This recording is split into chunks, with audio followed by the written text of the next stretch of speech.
Our trading relationship with the United States is still profoundly and adversely threatened and affected by similarly unjustified 232 tariffs against steel, aluminum, and the auto sector. The government welcomes yesterday's decision by the U.S. Court of International Trade, which is consistent with Canada's long-standing position that the U.S. IEEPA tariffs were unlawful as well as unjustified. It therefore remains the top priority of Canada's new government to establish a new economic and security relationship with the United States, continuing threats of tariffs against other strategic sectors, including lumber, semiconductors, and pharmaceuticals. Of course, we take good note of the comments made by the President, and of course we'll let the Prime Minister continue his negotiations and will not negotiate in public. It's been only 15 days that the Prime Minister signed an agreement with the EU to make sure that not only, of course, that we have free trade agreement, but that we are very closely aligned on defense, and we want to make sure that while we are putting pressure on the American administration, that at the same time we're creating, well, first we're protecting jobs while creating jobs. The United States believed it had delivered a knockout punch. When Washington announced a crushing 35% tariff against Canadian goods, the move was framed as a show of dominance, a message to Canada and to the world that America would not be pushed around. Politicians cheered, pundits declared victory, and the headlines screamed of an impending collapse in Canada's export-driven economy. But behind the noise, something very different was happening. Canada didn't panic. Instead, it quietly reached for a playbook built on rules, resilience, and long-term strategy. While the U.S. flexed its muscles in public, Canada used the fine print in trade agreements to turn a supposed crisis into an opportunity. And the truth that emerged later left Washington red-faced. That 35% tariff, the one splashed across every news network, wasn't even close to what most Canadian shipments were actually paying. What looked like a dramatic trade war was, in reality, a test of patience, calculation, and who could keep their cool. And in that contest, Canada may have just outplayed the United States. The initial announcement landed like a thunderclap. On Wall Street, traders froze as the tariff flashed across their screens. Canadian exporters scrambled to understand whether their contracts had just become worthless. The sheer scale of the number, 35%, was enough to create panic, all on its own. For automakers, this was catastrophic. Car parts crisscross the border multiple times before a vehicle is assembled. A tariff of that size meant costs could balloon with every crossing. For farmers, it meant uncertainty right at the peak of planting and harvesting seasons. For construction firms, it meant steel and aluminum prices were about to surge. And yet, while panic spread in the U.S. media, Canada's response was unnervingly calm. Trucks continued to cross the border. Factories kept their assembly lines moving.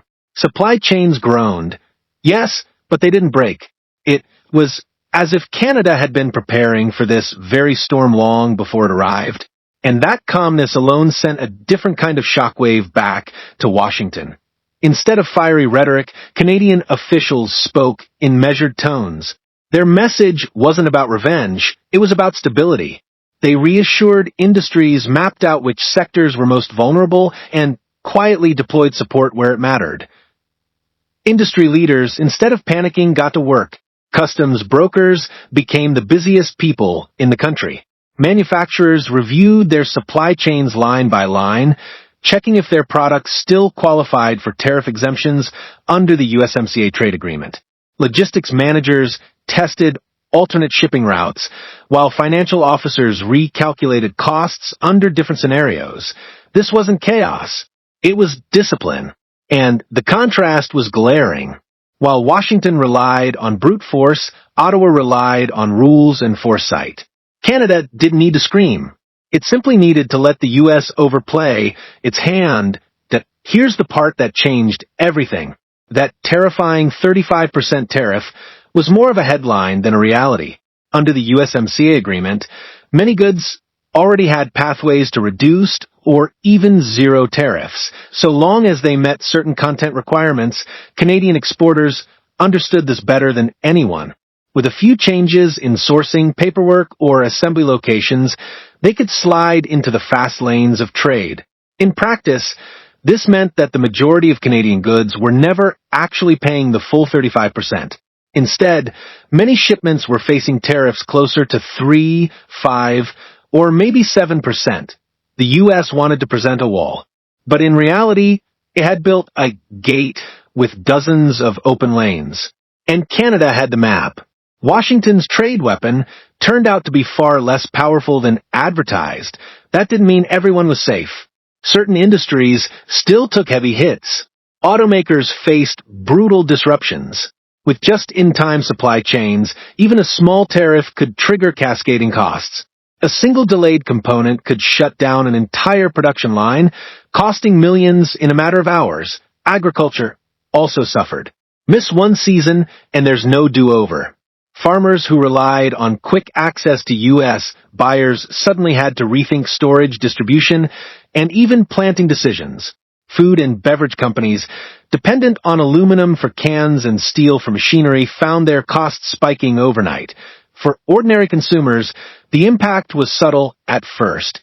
Prices on shelves didn't skyrocket immediately, but contracts began to shift. Slowly, packaging sizes shrank, promotions disappeared, and products that had once been imported were quietly replaced. Families didn't always notice right away, but the squeeze was there, and yet as painful as these shocks were, they weren't evenly distributed. Some players in Canada were about to turn this turmoil into a once-in-a-generation opportunity. While import-heavy manufacturers struggled, domestic producers found themselves in the spotlight. Canadian-made goods suddenly had an edge. Local brands filled shelves once dominated by imports. Farmers who once sold primarily to the U.S. began diversifying into Europe and Asia. This wasn't desperation. It was evolution.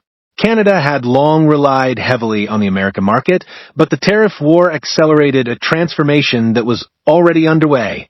Energy projects linked to Asian buyers moved forward. Food processors expanded certifications to meet overseas standards.